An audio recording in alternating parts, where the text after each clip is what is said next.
नमस्कार, बस्तर की बात में आज आपके साथ है उपेंद्र सिंह। इससे पहले कि हम आगे बढ़ें, एक नजर डालते हैं आज की हेडलाइंस पर। नेशनल लोक अदालत का हुआ आयोजन। कोरोना के चलते पहली बार किया गया ई लोक अदालत। उद्वहन सिंचाई योजना का पूरा लाभ नहीं मिल रहा किसानों को। पंप के पास जमा कीचड़ बना मुसीबत। बस संचालन की अनुमति मिली, मगर बस संचालक बस चलाने में नहीं दिखा रहे रुचि। और राशि पांडे है गायन और वादन में माहिर, पढ़ाई के साथ कला क्षेत्र में जाना चाहती है बहुत आगे। हेडलाइंस के बाद अब खबरें विस्तार से। जिला विधिक प्राधिकरण के द्वारा शनिवार को जिला न्यायालय परिसर में नेशनल लोक अदालत का आयोजन किया गया।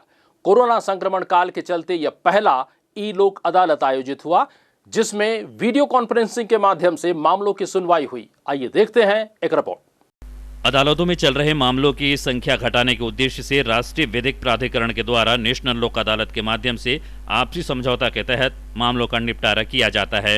इसी क्रम में जिला विधिक सेवा प्राधिकरण के द्वारा 11 जुलाई को जिला और सत्र न्यायालय में प्रथम ई नेशनल लोक अदालत का आयोजन किया गया, जिसमें 100 से अधिक मामलों को रखा गया था। लोक अदालत के माध्यम से 50 लाख से अधिक के क्लेम मामलों का निपटारा हुआ। वहीं हजारों रुपए के विद्युत बिल बकाया मामले भी निपटाए गए। इस संबंध में जानकारी देते हुए बस्तर जिला अधिवक्ता संघ के सचिव अजय श्रीवास्तव ने बताया, कोरोना के समय पक्षकारों की उपस्थिति कम रही, लेकिन फिर भी जो राजीनामा हुआ है वो संतोषजनक और ई लोक अदालत अपने आप में एक सफल। कितने यानी मतलब अवार्ड हुआ है, कितने का?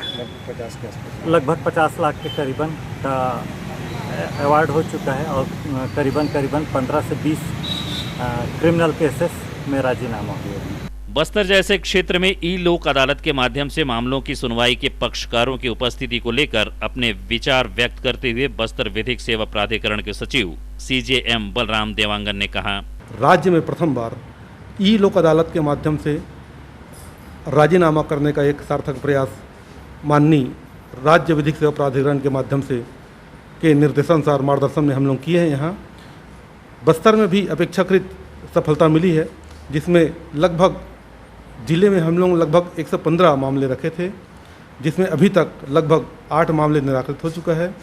अभी और संभावना है। यह एक अपने आप में बहुत बड़ी उपलब्धि है। बस्तर जैसे दुर्गम क्षेत्र में जहाँ लोग इलेक्ट्रॉनिक डिवाइस से परिचित नहीं होते हैं, इसके बावजूद भी इस क्षेत्र में हम लोग इलेक्ट्रॉनिक बहुत सारे माध्यम है, जिप्सी है और माननीय उच्च न्यायालय द्वारा प्रोवाइड बहुत सारे ऐसे संसाधन हैं जिसके माध्यम से लोक अदालत करने का एक प्रयास किए हैं। इन दिनों न्यायालय परिसर में सन्नाटा पसरा रहता है, लेकिन लोक अदालत के आयोजन से शनिवार को जिला और सत्र न्यायालय परिसर में चहल पहल बनी रही। बस्तर की बात, जगदलपुर। बस्तर जिले में विभिन्न ग्रामीण क्षेत्रों में सिंचाई हेतु इंदिरावती और नारंगी नदी के किनारे उद्वहन सिंचाई योजना के तहत किसानों के खेतों तक पानी पहुंचाया जा रहा है, लेकिन इसका समुचित लाभ किसानों को मिलता नजर नहीं आ रहा है। पंप के पास जमा कीचड़ होने से गर्मी के दिनों में यह सिंचाई व्यवस्था ठप पड़ जाती है। वहीं जगह जगह कैनाल भी टूटे हुए हैं। बस्तर जिले के विभिन्न ग्रामीण क्षेत्रों में इंदिरावती और नारंगी नदी के किनारे लघु सिंचाई योजना के तहत उद्वहन सिंचाई योजना की व्यवस्था की गई है, जिसके अंतर्गत नगर सीमा से लगे ग्राम कुम्हरावंड में 25 वर्ष पूर्व उद्वहन सिंचाई योजना शुरू की गई थी। इसके तहत इंदिरावती नदी के किनारे एक पंप हाउस बनाया गया है, जिसमें 4 मोटर लगाकर क्षेत्र के सैकड़ों एकड़ जमीन को सिंचित करने की व्यवस्था की गई है। वर्तमान में एक पंप खराब भी हो गया है। वहीं पंप के पास लगे पाइप में कीचड़ जमा होने से पंप भी काम नहीं कर रहा है, जिसे सुधारने का कार्य किया जाना है। किसानों के खेतों तक पानी पहुंचाने के लिए कैनाल का भी निर्माण किया गया है, लेकिन यह कैनाल भी कई जगहों से क्षतिग्रस्त हो गया है, जिसे सुधारने का कार्य नहीं किया जा रहा है। वहीं गर्मी के दिनों में बंद पंप के रहने से नालों में पानी भी नहीं पहुंचता है। यही कारण है कि कैनाल भी पूरी तरह से उपेक्षित नजर आ रहे हैं, जिसे देखने पर यह आभास होता है कि इस उद्वहन सिंचाई योजना का समुचित लाभ क्षेत्र के किसानों को नहीं मिल रहा है। इस पंप हाउस में विगत 15 वर्षों से चौकीदार के रूप में पदस्थ जितेंद्र यादव ही पंप ऑपरेटर का दायित्व निभा रहे हैं। उन्होंने इस संबंध में जानकारी देते हुए बताया। मैं आज से 14 साल हो गया पंप चला रहा हूँ। अच्छा, यहाँ कितने एकड़ जमीन को सिंचाई होता है यहाँ पानी से? इसमें लगभग वही 100 एकड़ 100-150 एकड़ वैसी हो जाती है। तो अभी यानी मतलब एक पंप खराब हो गया है? एक पंप खराब हो गया है। अच्छा, बाकी 3 पंप चालू है? बाकी 3 पंप चालू ही है।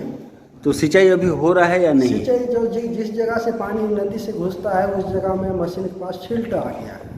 अच्छा, कीचड़ आ गया? कीचड़ आ गया है, तो इसीलिए अभी काम नहीं कर रहे हैं? इसीलिए काम पंप चालू नहीं हो पा रहा है। सरकार द्वारा किसानों को सिंचाई का लाभ देने के लिए निरंतर प्रयास किए जा रहे हैं, लेकिन जमीनी स्तर पर यह कितना कारगर साबित हो रहा है यह कह पाना मुश्किल है। बस्तर की बात, जगदलपुर। प्रदेश सरकार और बस संचालकों के बीच सहमति बनने के बाद कुछ सड़कों पर बस आवागमन प्रारंभ जरूर हुआ है, लेकिन यात्रियों की कमी के चलते बस संचालन में दिक्कतें आ रही है और बस संचालक रुचि नहीं दिखा रहे हैं। बस चालक और परिचालक की परेशानी अब भी यथावत बनी हुई है। प्रदेश में बसों का संचालन शुरू तो हो गया है, लेकिन यात्रियों की कमी से सरकार द्वारा निर्धारित नियमों के चलते अधिकांश बस संचालक अपनी बसों को संचालित करने में रुचि नहीं दिखा रहे हैं। बस्तर के अंदरूनी क्षेत्र में इक्के दुक्के बस संचालकों द्वारा ही बसों का संचालन किया जा रहा है। इसी तरह जगदलपुर से रायपुर मार्ग पर भी काफी कम संख्या में बस संचालित हो रहे हैं। हालांकि सरकार द्वारा निर्धारित नियमों का पालन किया जा रहा है। सोशल डिस्टेंसिंग के चलते बस में कुल सीट के आधे यात्रियों को ही यात्रा की अनुमति दी जा रही है। यात्री मास्क पहन रहे हैं और बस में प्रवेश करने से पहले उनके हाथों को सैनिटाइज भी किया जा रहा है। लेकिन अधिकांश चालक और परिचालक की परेशानी यथावत बनी हुई है, जिसे लेकर बस कर्मचारी एसोसिएशन के अध्यक्ष डीएम लाला ने बताया। स्थिति 10 की तरह है, जैसी थी उसी से, न बस चल रही है न सवारी आ रही है। आदमी तो अच्छी डर के मारे सवारी नहीं आ रही है। लोकल में क्या है, लोकल में कुशवा की गाड़ी चल रही है, लेकिन राजधानी गाड़ी चल रही है। राजधानी वो भी बीजापुर की है और 2 ही गाड़ी चल रही है। मालिक लोगों का कहना यह है कि डीजल का सवारी नहीं है तो डीजल कहाँ से लेकर आएंगे, कितना नुकसान सहेंगे, इसलिए वो गाड़ी नहीं चलाते। वो अपनी गाड़ी को तब आई फार्म कर दें। बसों के संचालित होने से गीदम रोड पर स्थित यात्री प्रतीक्षालय के साथ ही अन्य यात्री प्रतीक्षालय में भी यात्रियों को बस की प्रतीक्षा करते आसानी से देखा जा सकता है। इसी तरह ऑटो संचालकों को भी कुछ राहत मिली है। बस्तर की बात, जगदलपुर। कचरे के निपटान के लिए बनाई गई सारी योजनाएं धरी की धरी रह गई हैं। पूरे शहर भर में डंप किए गए कचरे शहरवासियों के लिए सरदर्द बने हुए हैं। वहीं महामारी के दौरान ये कचरे निगम के लिए भी परेशानी का सबब है। कचरे से जैविक खाद बनाने की योजना शहर में असफल साबित हुई है। कचरे के निपटान को लेकर पेश है यह खास रिपोर्ट। नगर निगम द्वारा ठोस अपशिष्ट प्रबंधन के लिए भाजपा नगर सरकार के समय में छत्रपति शिवाजी वार्ड के डोंगरी पर ठोस अपशिष्ट प्रबंधन की व्यवस्था की गई थी, किंतु उसे चालू नहीं किया जा सका था। वर्तमान नगर सरकार द्वारा ठोस अपशिष्ट प्रबंधन को लेकर अब तक कोई व्यवस्था नहीं की गई है, जिसके चलते शहर के कई जगहों पर पॉलीथीन कचरे का ढेर लगने लगा है। वर्तमान नगर सरकार द्वारा ठोस अपशिष्ट प्रबंधन के लिए कोई भी प्रयास नहीं किए जाने के संबंध में पूर्व विधायक संतोष बाफना ने कहा। इस पहाड़ पे हमने ठोस अपशिष्ट प्लांट लगाया था। करीबन 10 लाख रुपए की लागत से ये प्लांट हमने वहाँ पर लगाया था, जिसमें शहर के कचरों का जो निष्पादन है, प्रबंधन है, कचरों को अलग से करना, झिल्ली अलग करना, खाद बनाना, इस टाइप की एक योजना हमने 20 साल पहले बनाई थी और ये लगातार मतलब उस समय मेरे कार्यकाल में लगातार चला भी। उसके बाद के जो कार्यकाल हुए हैं उन कार्यकालों में उस और कुछ ध्यान नहीं दिया गया, लेकिन कुछ माननीय पिछला जो कार्यकाल गया माननीय महापौर जी का, उस कार्यकाल में उन्होंने ये प्रयास किया था कि वो फिर से चालू हो।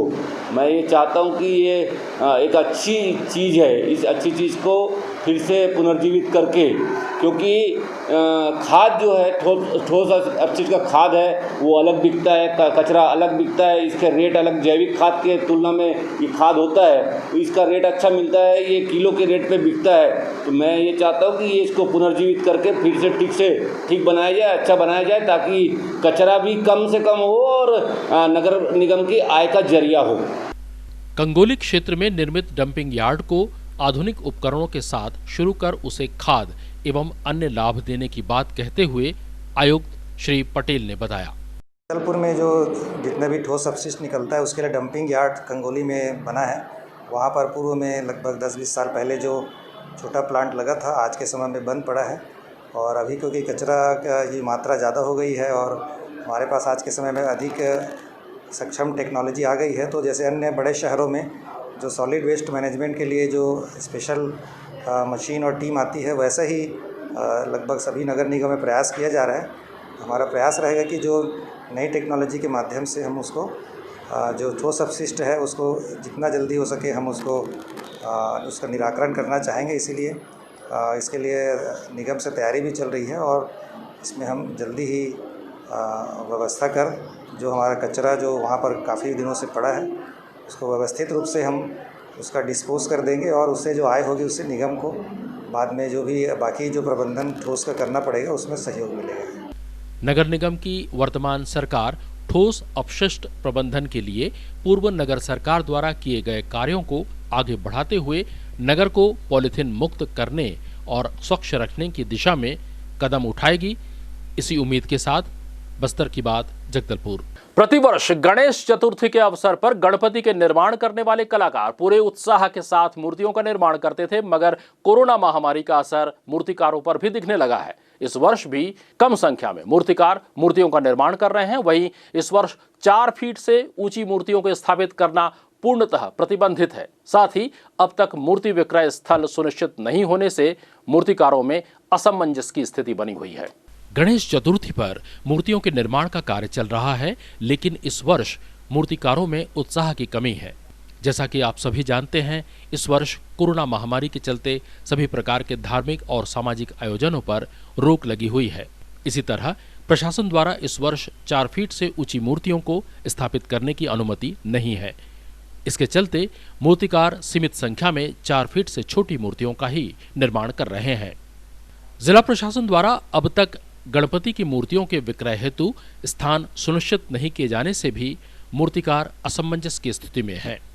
हालांकि मूर्तिकारों को विश्वास है कि यदि सार्वजनिक स्थलों पर गणपति विराजित नहीं भी होते हैं तो भी श्रद्धालु अपने अपने घरों में गणपति की मूर्तियां स्थापित करेंगे। इस संबंध में मूर्तिकार पुरुषोत्तम कुंभकार ने बताया, हम लोग कुम्हार जात हैं और जो आदम काल से मतलब बनाते जा रहे हैं, यहाँ पर रहवासी हैं हम लोग, वो बनाए जा रहे हैं। और हमको तो मतलब जीने खाने के लिए तो ये जीवन यापन करने के लिए तो मूर्तिकारी करना पड़ेगा ही।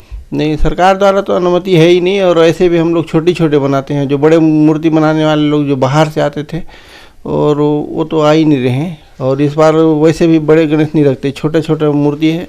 प्रतिवर्ष जो बना लेते थे 200-250 करीबन बना लेते थे। इस वर्ष कितना बना? इस वर्ष बनाए हैं 100 करीबन। कोरोना संक्रमण काल में निश्चित ही मूर्तिकारों की स्थिति ठीक नहीं है। जिला प्रशासन व नगर निगम प्रशासन इनकी परेशानियों को दूर करने के लिए किस तरह की व्यवस्था करती है, यह तो आने वाला वक्त ही बताएगा। बस्तर की बात, जगदलपुर। आप हमसे नियमित खबरों के लिए YouTube से भी जुड़ सकते हैं। हमारा पता है बस्तर की बात, जगदलपुर। इस चैनल को अवश्य आप सब्सक्राइब कीजिए ताकि हमारे नए वीडियोस के नोटिफिकेशन सीधे आप तक पहुंच सके। लेते हैं छोटा सा ब्रेक के बाद हम हाजिर होंगे बस्तर जिले से जुड़ी कुछ और खबरों के साथ। बने रहिए।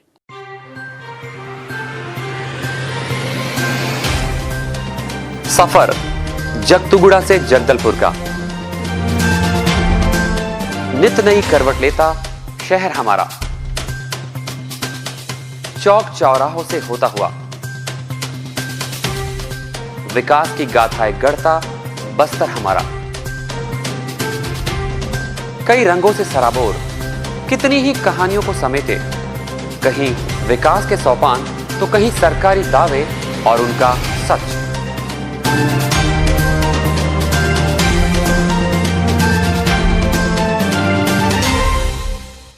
आतंक से दहलते जंगल, जमीन और जीवन,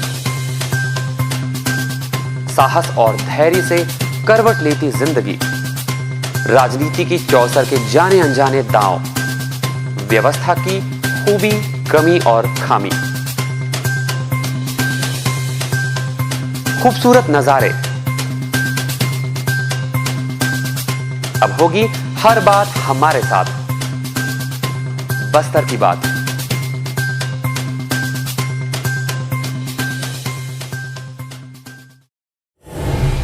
से छिपाने की गलती मत करना आप लोग। आप बार बार ये कहने की कोशिश क्यों कर रहे हैं सर कि लोकेश अपने पापा का मर्डर करके भाग गया? टीवी कलाकार सुचिता शिव कुमार की ए विजन के साथ खास बातचीत। टाइम में 10+1+3 होता था, तो मेरे पुत्र ने कभी हाथ उठाया तेरे ऊपर? और मैं सासू तेरी वड्डी हूँ। देखिए क्लासिक चैनल पर अगले रविवार यानी 12 जुलाई 2020 को रात 8:30 बजे। देखिएगा जरूर। तेरे पापा कुछ पूछ रहे हैं, जवाब देगा कुछ? मुझे भी यही लगने लगा है, अब इसे रिहैब सेंटर भेज ही देना चाहिए। टीवी कलाकार सुचिता शिव कुमार की ए विजन के साथ खास बातचीत देखिए क्लासिक चैनल पर अगले रविवार यानी 12 जुलाई 2020 को रात 8:30 बजे। देखिएगा जरूर। मेरे मरने के बाद तुम लोगों ने जो करना है, जहां भेजना है भेज लेना, पर मेरे बच्चे को अगर कुछ हुआ ना तो हाय लगेगी मेरी तुम सबको। ब्रेक के बाद आपका स्वागत है। आइए बढ़ते हैं खबरों की ओर। यातायात विभाग द्वारा नगर में यातायात व्यवस्था को व्यवस्थित करने के लिए लगातार प्रयास किए जा रहे हैं, लेकिन अब भी नगर के गीदम रोड और राष्ट्रीय राजमार्ग पर स्थित NMDC चौराहे के पास सड़कों के किनारे ट्रकों की लंबी कतारें अब भी लगी हैं, जिसके चलते यातायात प्रभावित होने के साथ ही दुर्घटना का खतरा बना हुआ है। लालबाग मैदान में बारिश के आते ही यहां पर झाड़ियां उगाती हैं, इससे यहां की सुंदरता खत्म होती जा रही है। लालबाग में प्रतिदिन लोग सुबह शाम सैर करने आते हैं, मगर उगी हुई झाड़ियों के कारण लोगों को काफी दिक्कतों का सामना करना पड़ रहा है। आप देख सकते हैं किस प्रकार यह झाड़ियां बाग की सुंदरता खराब कर रही है। ऐतिहासिक लालबाग के इस विशाल मैदान में प्रतिवर्ष गणतंत्र दिवस और स्वतंत्रता दिवस का आयोजन किया जाता है। इस जगह पर प्रदेश के मुखिया भी अपनी मौजूदगी दे चुके हैं। जिला मुख्यालय में स्थित भाजपा कार्यालय में 11 जुलाई की दोपहर 12:30 बजे मीटिंग ऐप व फेसबुक के माध्यम से वर्चुअल रैली के तहत संबोधन पूर्व विधायक संतोष बाफना द्वारा किया गया। संबोधन में केंद्र में मोदी सरकार की 6 वर्ष की उपलब्धियों को रखने के साथ साथ जगदलपुर विधानसभा की भाजपा शासनकाल में जिले के विकास कार्यों से भी कार्यकर्ताओं को अवगत कराया गया।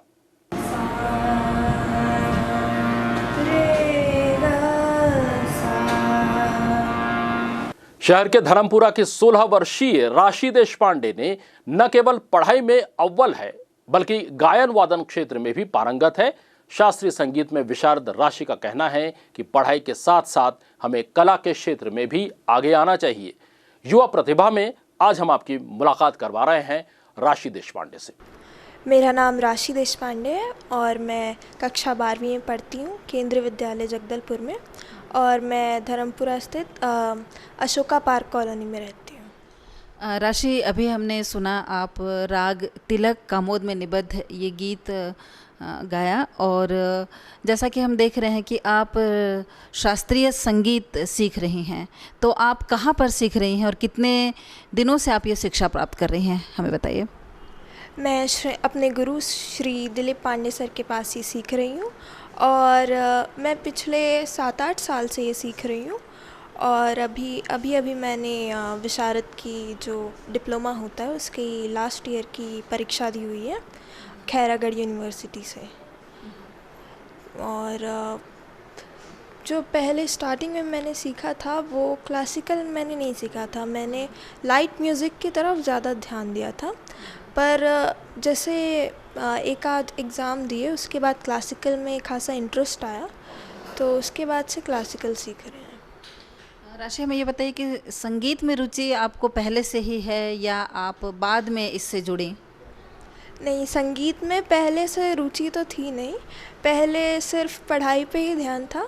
फिर मेरा जो भाई है वो गाता था, छोटा भाई है मेरा, वो गाता था, तो उसके साथ मैं जाती थी, मतलब उसे छोड़ने जाया करती थी। तो उसके बाद फिर उससे मुझे भी लगा कि मुझे गाना चाहिए, और फिर उसके बाद से मैं सीख रही हूँ। राशि, हमने सुना है कि आप संगीत के साथ साथ पढ़ाई में भी अव्वल हैं और आपने मेरिट स्थान पाया था कक्षा 10वीं में, तो आप बताइए कि संगीत सीखने के साथ साथ और पढ़ाई, ये दोनों आप कैसे एडजस्ट करती हैं?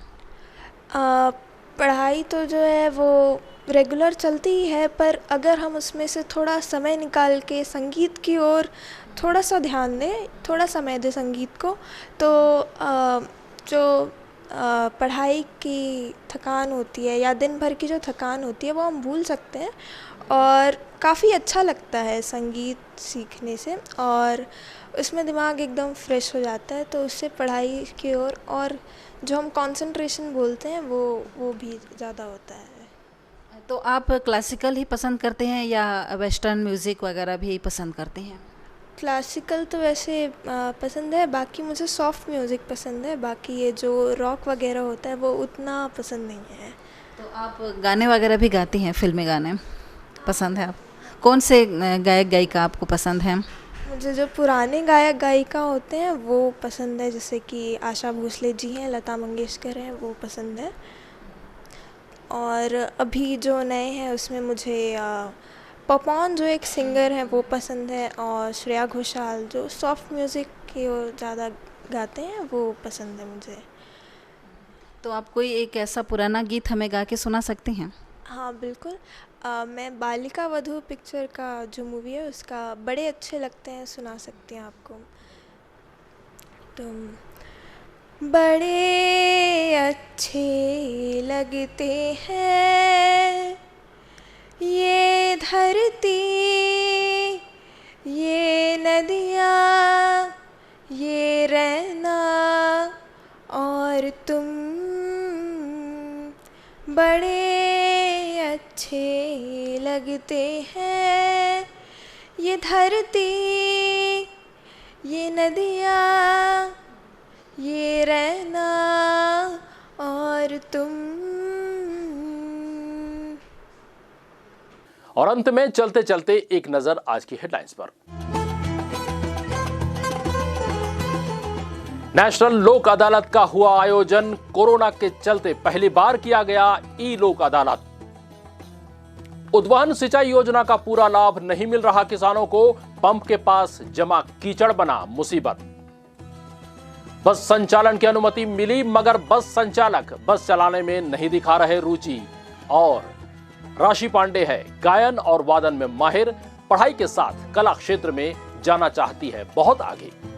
बस्तर की बात में आज के लिए बस इतना ही। कल फिर आपसे मुलाकात होगी, तब तक हमें दीजिए इजाजत। नमस्कार।